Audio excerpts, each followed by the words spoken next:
Hello students,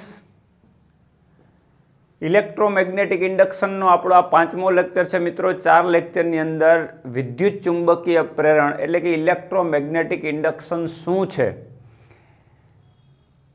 પ્રવાહ પ્રેરિત થાય છે ફ્લક્સમાં ફેરફાર કરવાથી, તો કઈ દિશામાં પ્રવાહ પ્રેરિત થાય એના માટે લેન્ઝનો નિયમ, અને કેટલો પ્રવાહ પ્રેરિત થાય એના માટે ફેરેડનો નિયમ આપણે ભણી ચૂક્યા છીએ।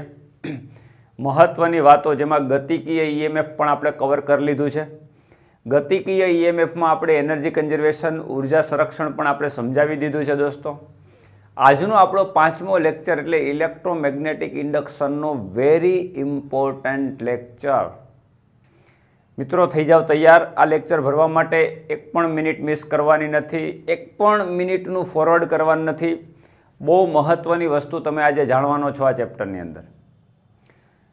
મિત્રો, ઇલેક્ટ્રોમેગ્નેટિક ઇન્ડક્શનની જે ઘટના આપણે ભણ્યા, આખી વિદ્યુત ચુંબકીય પ્રેરણની ઘટના, એના આધાર ઉપર એક મહત્વની ફિઝિકલ ક્વોન્ટિટીઝ આપણે ભણવાની છે।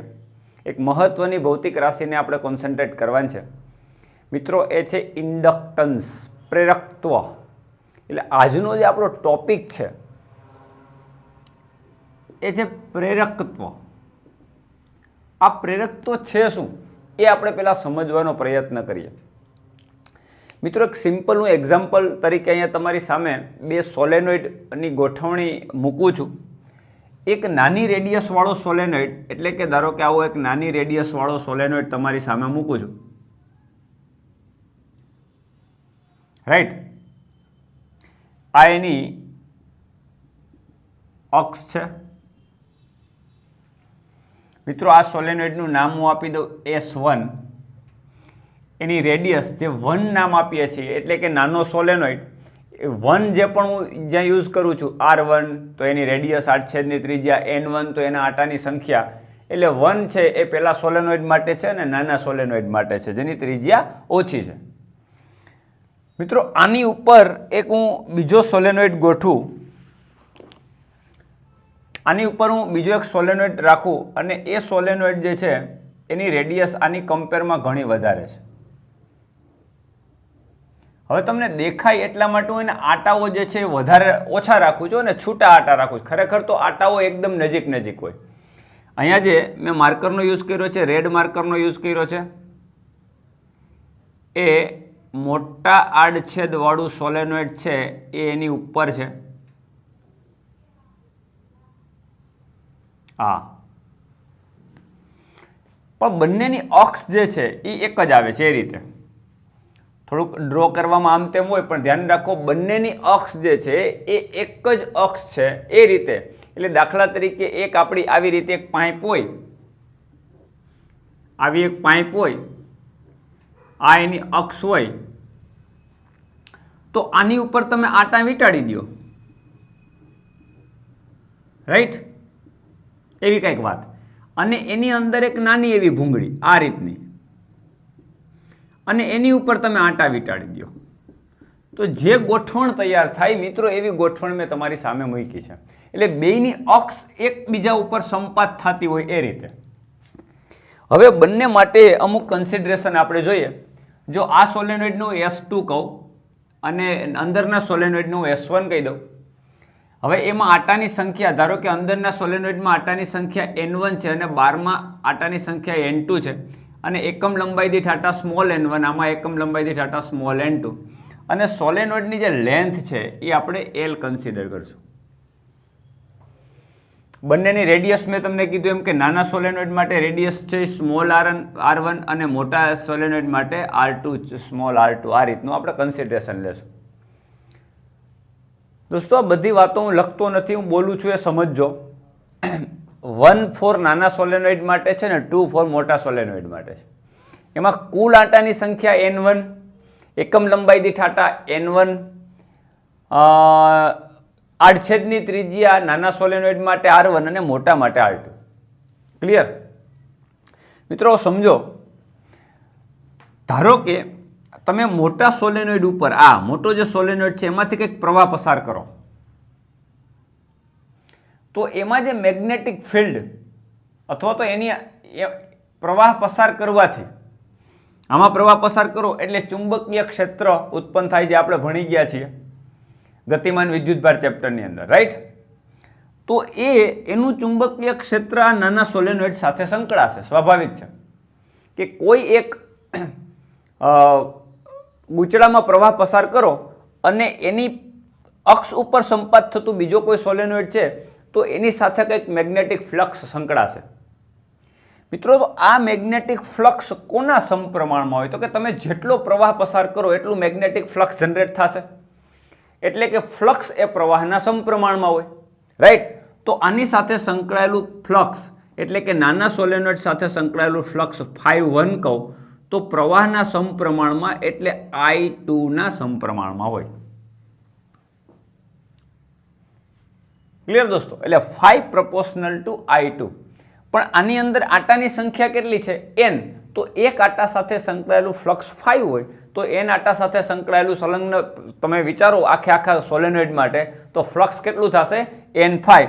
તો મારે અહીં એમ લખવું જોઈએ કે n⁵1 proportional to I2.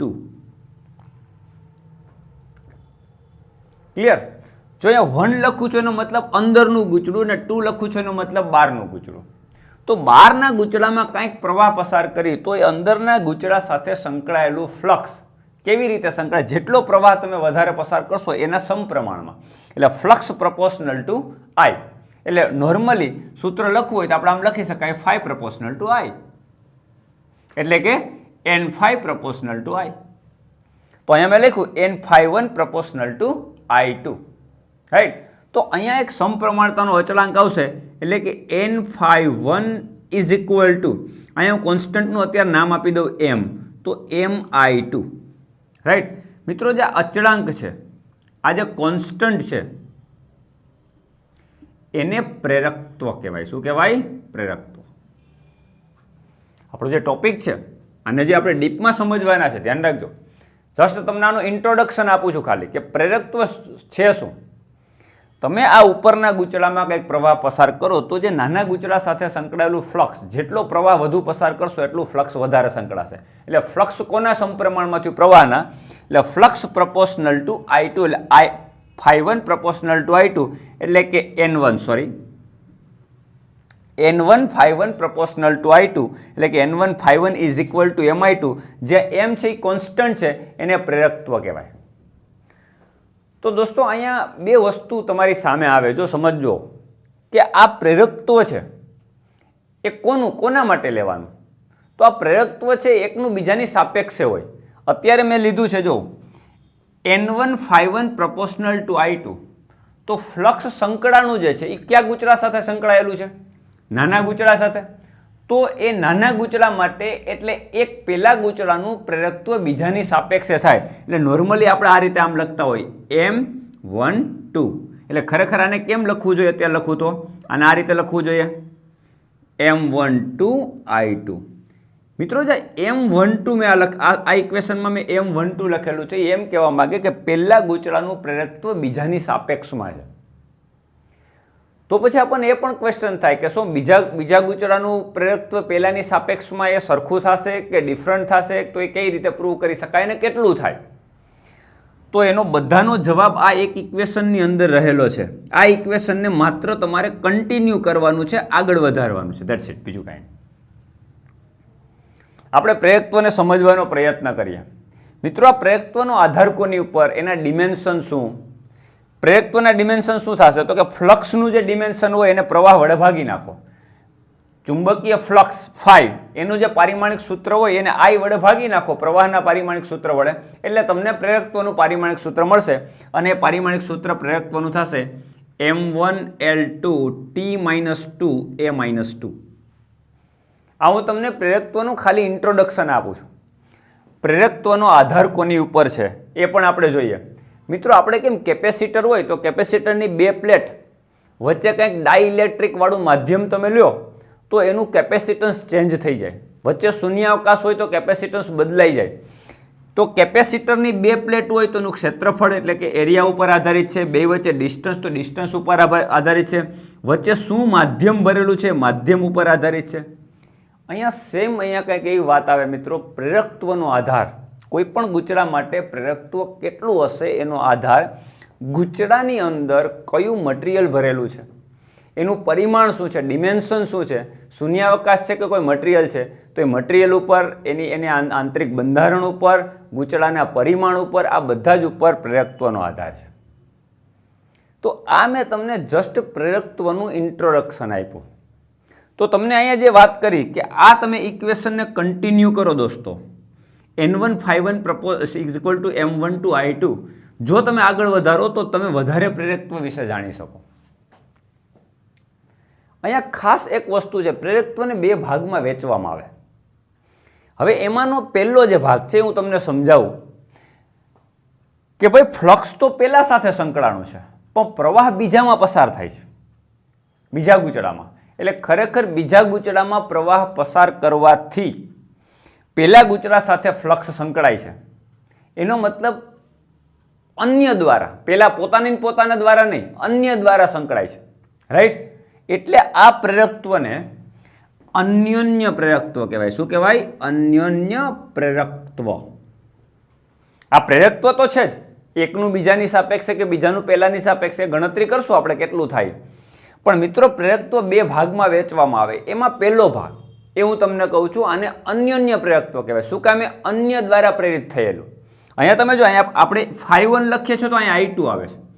∅1 સામે I1 નથી આવતું. જો ∅1 સામે I1 લખો એનો મતલબ એ જ ગૂંચળા સાથે સંકળાયેલું ફ્લક્સ, એમાંથી જ પ્રવાહ પસાર કરવાથી. આવું નથી દોસ્તો, બીજા ગૂંચળામાં તમે પ્રવાહ પસાર કરો તો પેલા ગૂંચળા સાથે સંકળાયેલું ફ્લક્સ કોના સમપ્રમાણમાં? તો કે બીજા ગૂંચળામાં જે પ્રવાહ તમે પસાર કરેલો છે એમાં જેટલો પ્રવાહ પસાર કરો એના સમપ્રમાણમાં. એટલે અન્ય દ્વારા મળે છે તમને ફ્લક્સ. બીજા ગૂંચળામાં પ્રવાહ પસાર કરવાથી પેલા ગૂંચળામાં ફ્લક્સ મળે છે.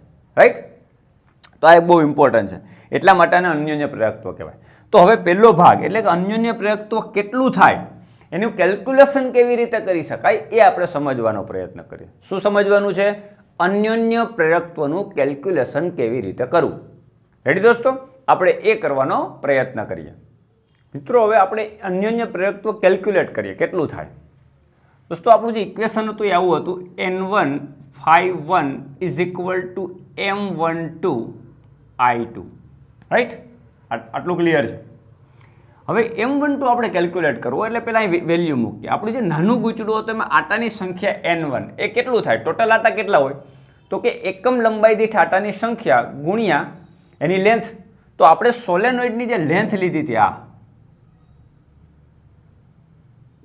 L, અને ધ્યાન રાખો અહીં L ગ્રેટર ધેન R છે. એટલે એની રેડિયસ જે આડછેદ છે એના કરતાં લંબાઈ ખૂબ વધારે છે. રાઈટ? આવું સોલેનોઇડ છે. તો એકમ લંબાઈમાં આટાની સંખ્યા આપણે સ્મોલ n લીધો તો L લંબાઈમાં આટા કેટલા થાય? Small n into L. એટલે અહીંયા કેપિટલ N1 ની જગ્યાએ શું આવશે? N1L. L1 નહીં, કારણ કે લંબાઈ તો બંનેની સરખી જ છે એટલે ત્યાં L1 લખવાની જરૂર નથી. એટલે N1 ઇન્ટુ L, એકમ લંબાઈ દીઠ આટા ગુણ્યા કુલ લંબાઈ. રેડી? ફ્લક્સ ફાઈ શું થાય દોસ્તો? Flux phi is equal to BA is equal to M12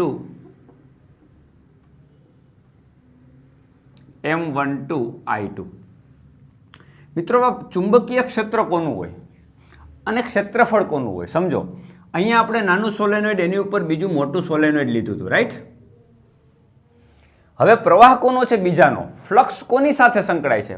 બીજા ગૂંચળાને કારણે પહેલા સાથે ફ્લક્સ સંકળાય, આની સાથે ફ્લક્સ સંકળાય તો આડછેદ પણ આનું આવશે. રાઈટ? તો તમારું જે ક્ષેત્રફળ છે એ કેવી રીતે લખાય? N1L. રાઈટ? B ચુંબકીય ક્ષેત્ર. ચુંબકીય ક્ષેત્ર કોને કારણે છે? પહેલાના ગૂંચળાને કારણે કે બીજાના કારણે? ચુંબકીય ક્ષેત્ર કોને કારણે છે? બીજા ગૂંચળામાં પ્રવાહ પ્રેરિત કર્યું એટલે ચુંબકીય ક્ષેત્ર મળે છે તમને. રાઈટ?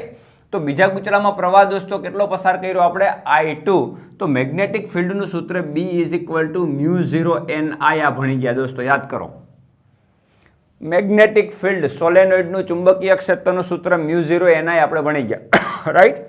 તો આપણે બીજા ગૂંચળાનું મેગ્નેટિક ફિલ્ડ લેવાનું છે, બીજા ગૂંચળાનો પ્રવાહ લેવાનો છે, એના આટાની સંખ્યા લેવાની છે, એકમ લંબાઈ દીઠ આટાની સંખ્યા લેવાની છે અને μ0 લેવાનું છે. ક્લિયર?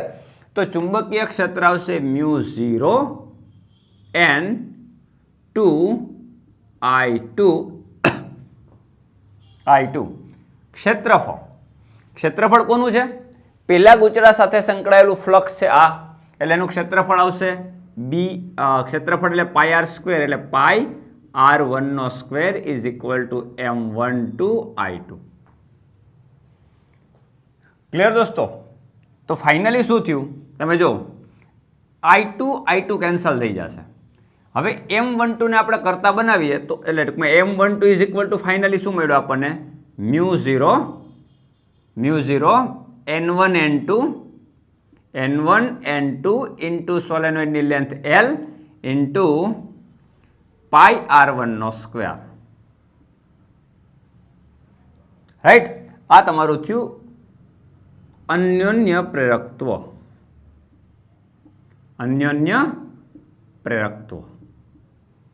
પણ દોસ્તો ખાસ ધ્યાન રાખો, આ એમ બોલવું પડે, પેલા ગુચરાનું પ્રેરકત્વ બીજાની સાપેક્ષમાં. તો mu 0 N1 N2 L pi R1 નો સ્ક્વેર. ક્લિયર? હવે આપણે એના કરતાં ઊંધી પ્રોસેસ વિચારીએ કે અંદરના ગુચરામાં પ્રવાહ પસાર કરીએ તો એને કારણે બહારના ગુચરા સાથે સંકળાયેલું ફ્લક્સ.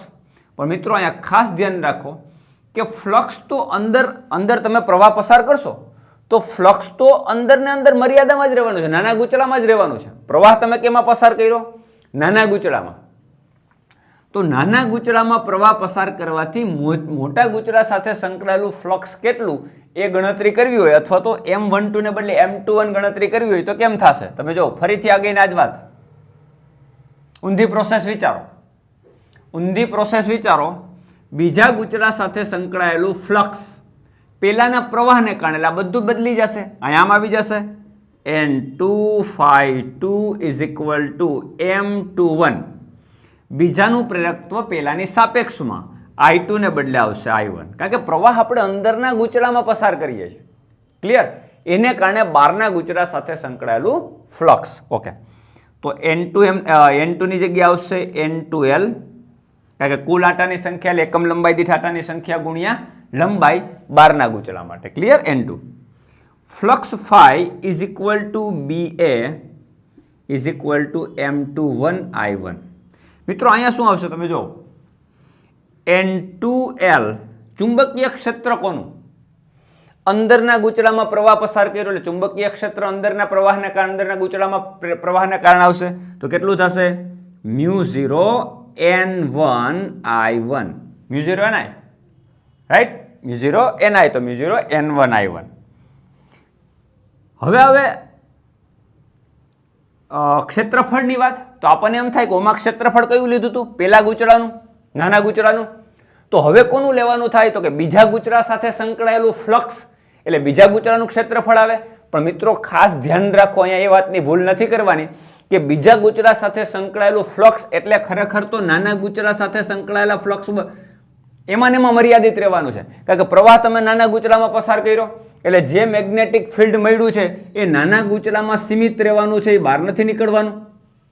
આપણે ભણી ગયા છે કે ચુંબકીય ક્ષેત્ર, ચુંબકીય ફ્લક્સ બહારની સાઈડ તો 0 હોય, એ તો આપણે ભણી ગયા. એટલે એનું નાના ગુચડાને કારણે જે ફ્લક્સ મળ્યું એટલો નાના ગુચડાની અંદર જ મર્યાદિત રહેવાનું છે.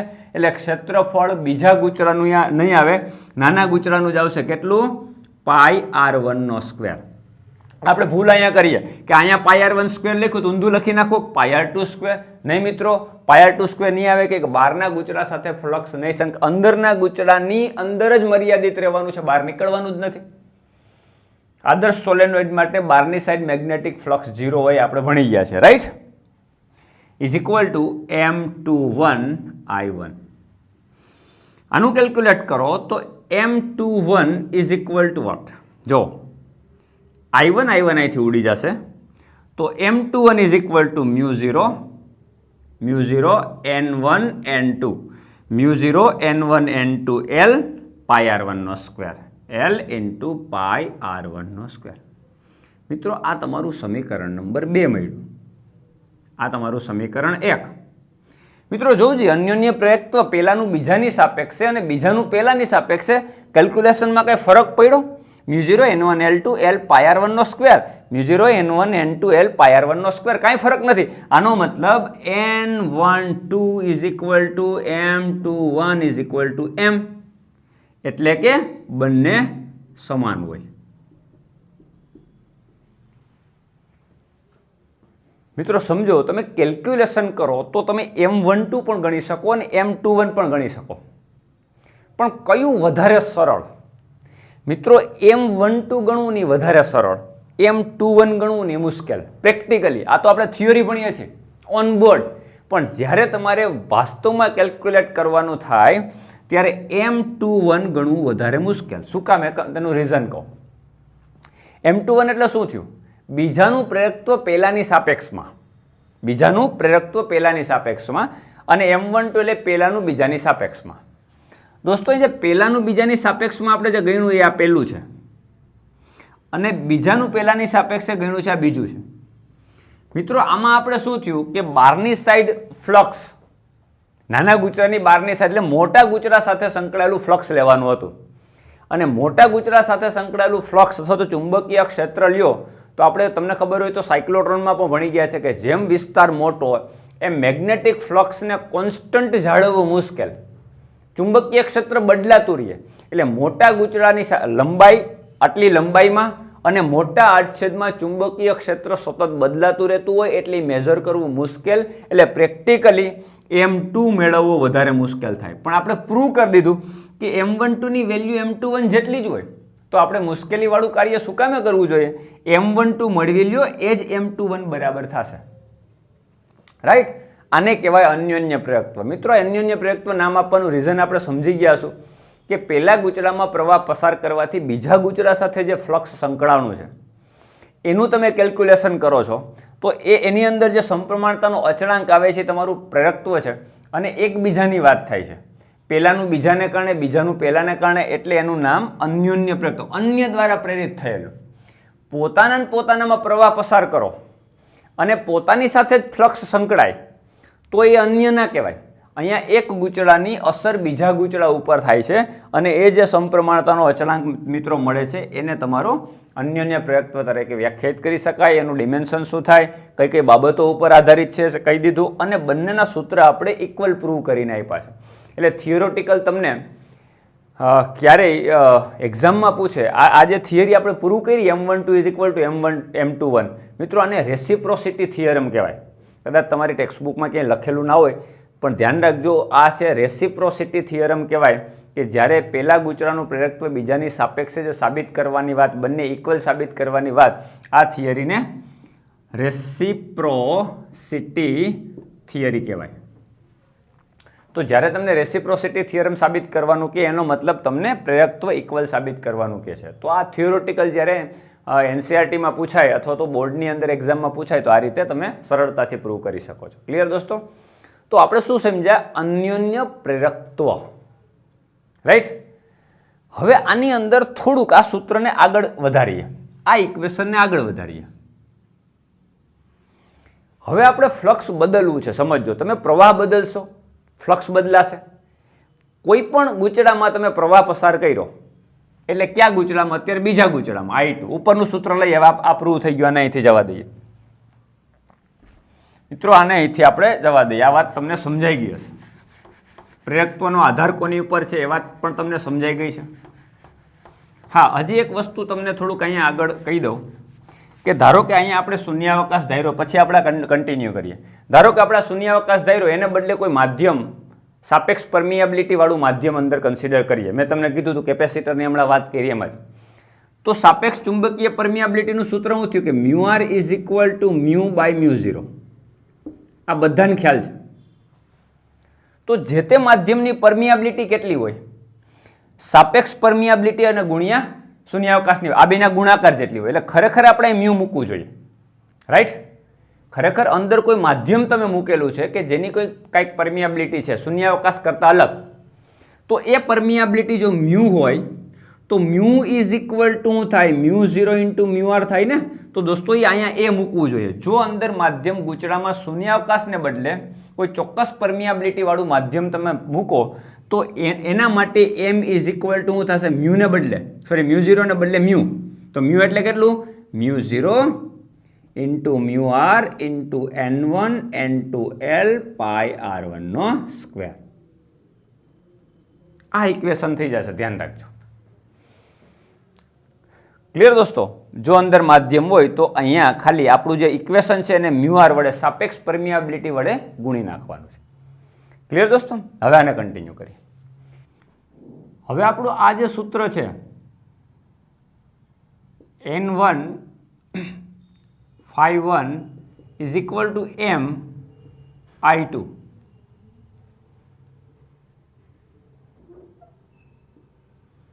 આને આપણે કન્ટિન્યુ કરીએ. એટલે કન્ટિન્યુ કરીએ એટલે શું કે આ ઇક્વેશનમાં અત્યાર સુધી આપણે શું કન્સિડરેશન કરેલું હતું કે પ્રવાહ જે છે સ્ટેડી હતો, પ્રવાહ બદલતા નહોતા. હવે તમે બીજા ગૂંચળા સાથે સંકળાયેલો પ્રવાહ જો બદલાવશો, બીજા ગૂંચળામાં અથવા તો બીજા સોલેનોઇડમાં, આપણે બે સોલેનોઇડના નામ આપી દઈએ S1 ને S2, તો S2 સોલેનોઇડમાં જે કરંટ I2 જાય છે તમે સ્ટેડી થઈ રહ્યો હતો. જો તમે બદલાવો તો પહેલા ગૂંચળા સાથે સંકળાયેલું ફ્લક્સ બદલાશે, કારણ કે પ્રવાહ બદલાય તો અમે ફ્લક્સ બદલાય, તો બંનેમાં બદલાવ થાય. આટાની સંખ્યા તો કોન્સ્ટન્ટ હોય એટલે n1 d∅1 by dt is equal to m12 કે m21 એટલે ડાયરેક્ટ હું એમ જ લખી નાખું છું, અને di2 by dt. મિત્રો તો સમજો કે બીજા ગૂંચળામાં પ્રવાહ બદલવાથી પેલા ગૂંચળાના ફ્લક્સમાં પણ ફેરફાર સમય સાથે થાય અને એમાં પ્રવાહ પ્રેરિત થાય અને EMF પ્રેરિત થાય. જે EMF પ્રેરિત થાય એ ફેરેડે શું કીધું હતું? ફેરેડેના નિયમમાં શું હતું? ફ્લક્સના ફેરફારનો દર એ જેટલો થશે એ કોના સમપ્રમાણમાં હશે? જેટલું EMF પ્રેરિત થાય એના સમપ્રમાણમાં, રાઈટ? એટલે અહીંયા n આટા છે અને સામે ફ્લક્સનો ફેરફાર d∅ by dt થાય છે. તો આ જે EMF નો ફેરફાર epsilon is equal two -m di2 by dt. મિત્રો એ માઇનસ નિશાની ખાસ ભૂલવાની નથી, કારણ કે પ્રવાહના ફેરફારનો વિરોધ કરશે. અહીંયા તમે જો પ્રવાહ વધારશો તો વધારાનો વિરોધ થશે, ઘટાડશો તો ઘટાડાનો વિરોધ થશે. એ રીતે જ EMF પ્રેરિત થશે દોસ્તો. લેન્ઝને ભૂલવાનું નથી. ફેરેડેના નિયમ મુજબ ફ્લક્સના ફેરફારનો સમય દર એ કેના જેટલો હોય? પ્રેરિત થતા EMF બરાબર, એટલે n d∅ by dt is equal to epsilon. પણ કેમાં EMF ઉત્પન્ન થયું? પહેલામાં, એટલે હું લખીશ એપ્સિલન1. તો આપણું સૂત્ર શું આવ્યું? Epsilon one is equal to -m di2 by dt. Same ઊંધું ઇક્વેશન લખો તો બીજા ગૂંચળામાં ઉદ્ભવતું EMF એપ્સિલન2 is equal to -m di1 by dt થશે.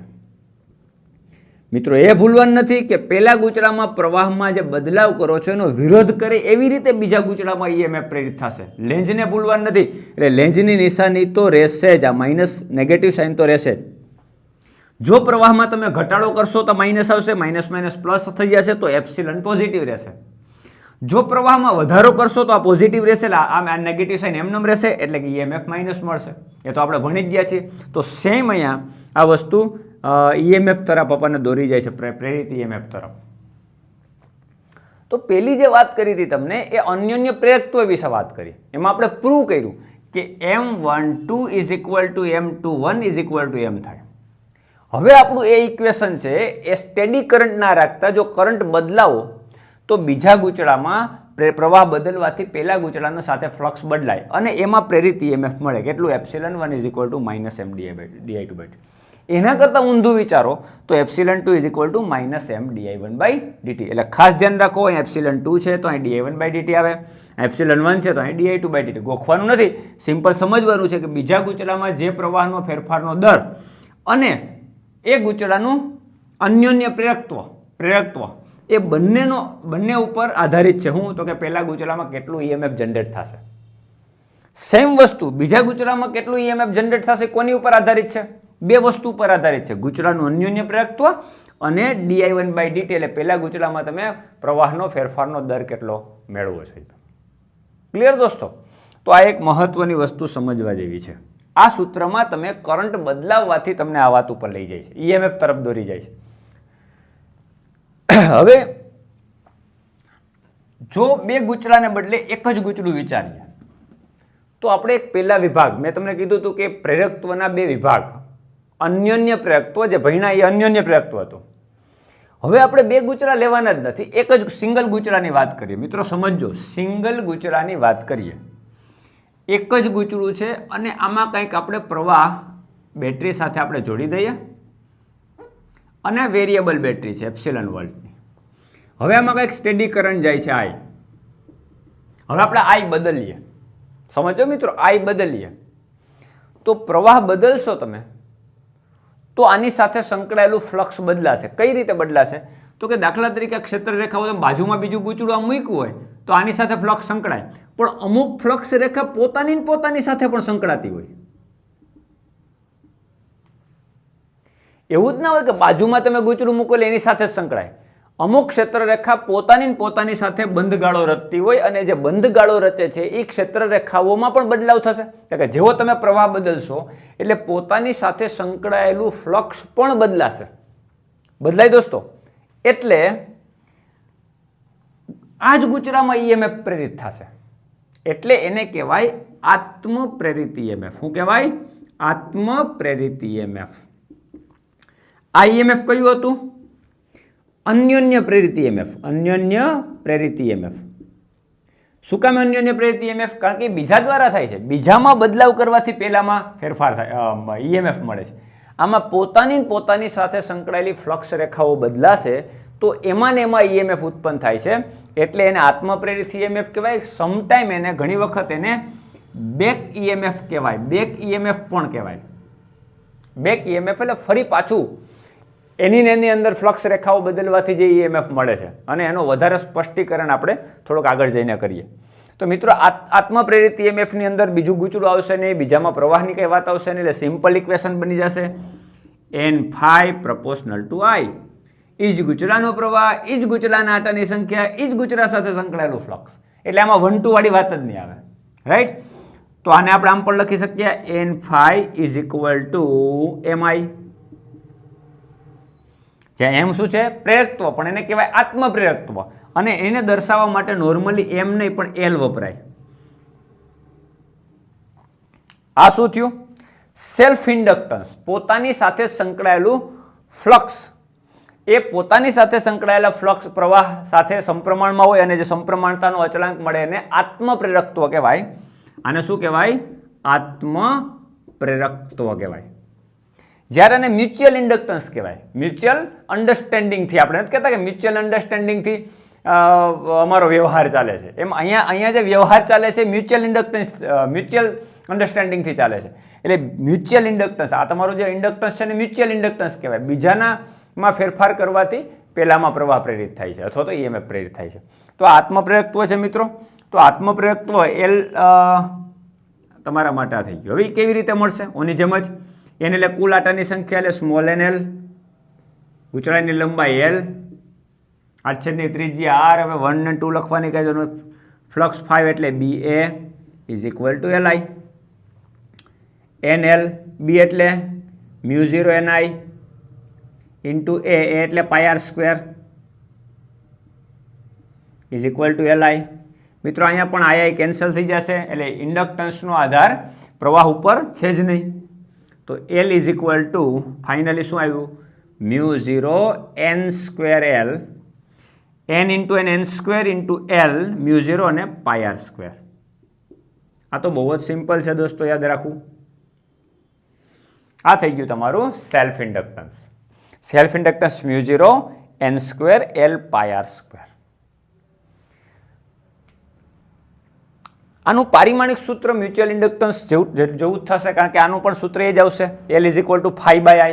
ફાઈનું પરિમાણ અને પ્રવાહના પરિમાણને ભાગાકાર કરશો એટલે તમારું જે પારિમાણિક સૂત્ર મળતું હતું m1 L2 T-2 A-2. તો આ જે પારિમાણિક સૂત્ર છે એ આત્મપ્રેરકત્વ અને અન્યોન્ય પ્રેરકત્વ એનું સરખું જ થશે. એટલે એના કાંઈ બદલાવ થશે નહીં. થઈ ગયું?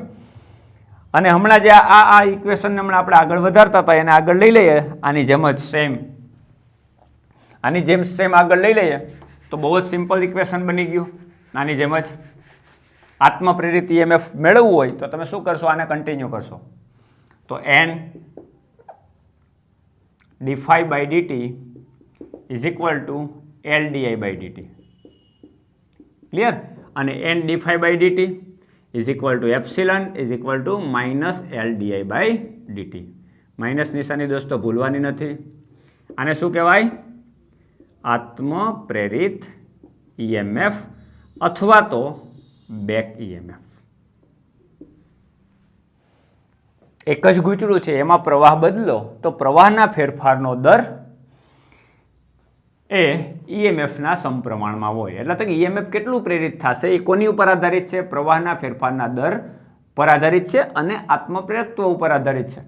હવે સેમ વસ્તુ અહીંયા તમારે એ જ આવશે, માધ્યમ બદલી જશે. દાખલા તરીકે અંદર જે મ્યુઝીરો અને શૂન્યાવકાશને બદલે કોઈ પરમિયાબિલિટી વાળું માધ્યમ હશે તો એનો પરમિયાબિલિટી આવી જશે. એટલે એ તો સેમ હતું એ જ.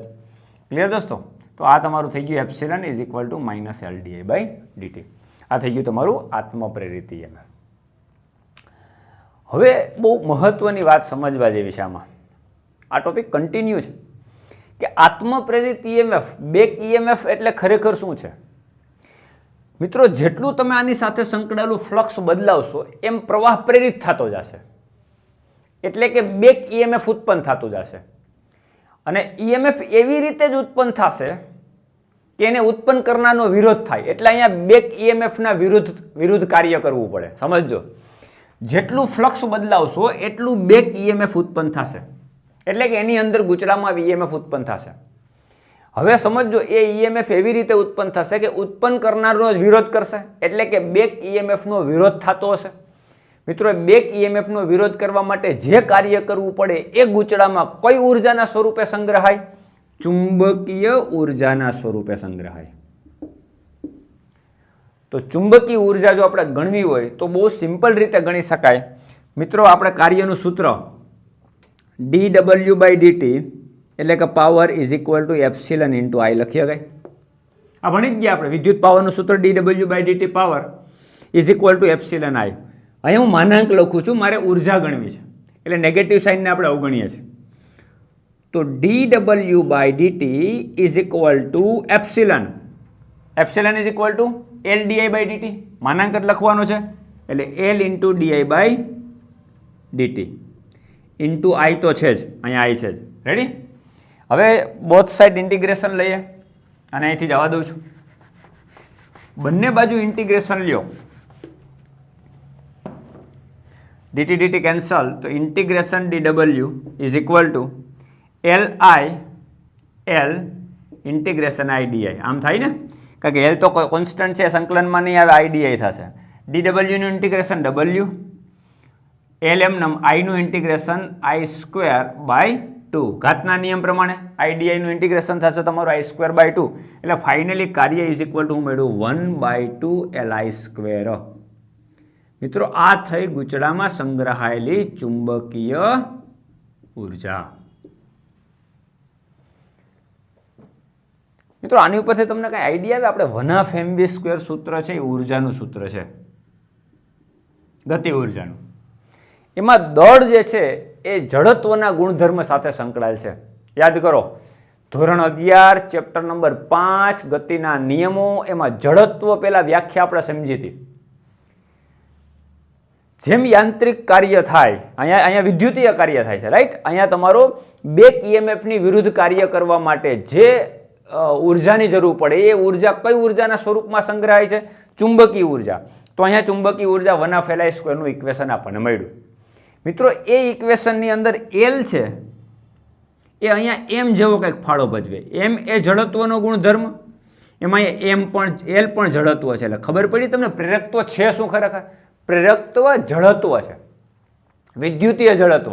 જેમ યાંત્રિક જડત્વ માટે દળ છે, જડત્વની વ્યાખ્યા યાદ કરો, પોતાની પરિસ્થિતિમાં ફેરફારનો વિરોધ કરે, પોતાની પરિસ્થિતિ બદલવાનો વિરોધ કરે.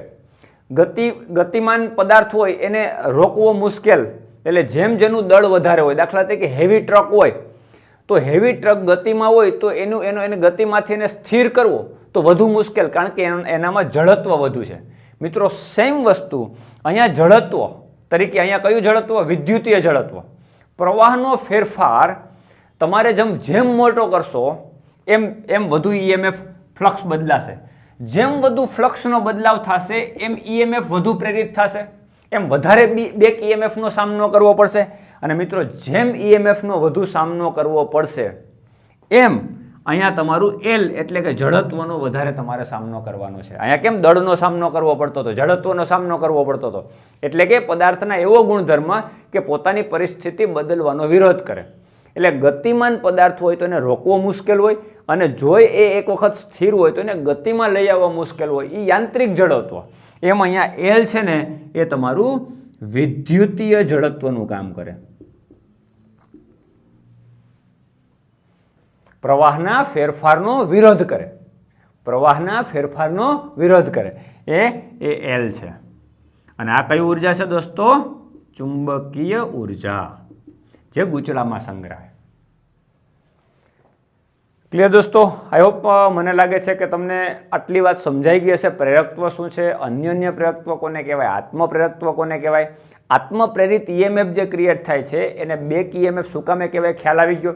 ફરી પાછો એની અંદર ગૂંચળામાં ઈએમએફ ઉત્પન્ન થાય અને એનો સામનો કરવા માટે જે કાર્ય કરવું પડે એ ચુંબકીય ઉર્જામાં સંગ્રહાય, અને ચુંબકીય ઉર્જામાં સંગ્રહાય વના ફેલાય સ્ક્વેર. એટલે મેં તમને આખી કન્ટિન્યુટી ટોપિકની સમજાવી દીધી કે પ્રેરકત્વ કોને કહેવાય, એના બે ભાગ સમજાવી દીધા. અન્યોન્ય પ્રેરકત્વ કોને કહેવાય, આત્મપ્રેરકત્વ કોને કહેવાય, અને એ આત્મપ્રેરકત્વની અંદર જે આવે કે આત્મપ્રેરિત ઈએમએફ એનો સામનો કરવા માટે જે કાર્ય કરવું પડે એ આની અંદર ઉર્જાના સ્વરૂપમાં સંગ્રહાય, એ કઈ ઉર્જા હોય, એ થઈ તમારી ચુંબકીય ઉર્જા. ક્લિયર દોસ્તો? તો અહીંયા આપણે ઓલ ઓવર આ ચેપ્ટરની અંદર પ્રેરકત્વવાળી વાત આવે એ આપણે પૂરી કરીએ. નેક્સ્ટ ટોપિકમાં આપણે કન્ટિન્યુ જોશું. Have a good day.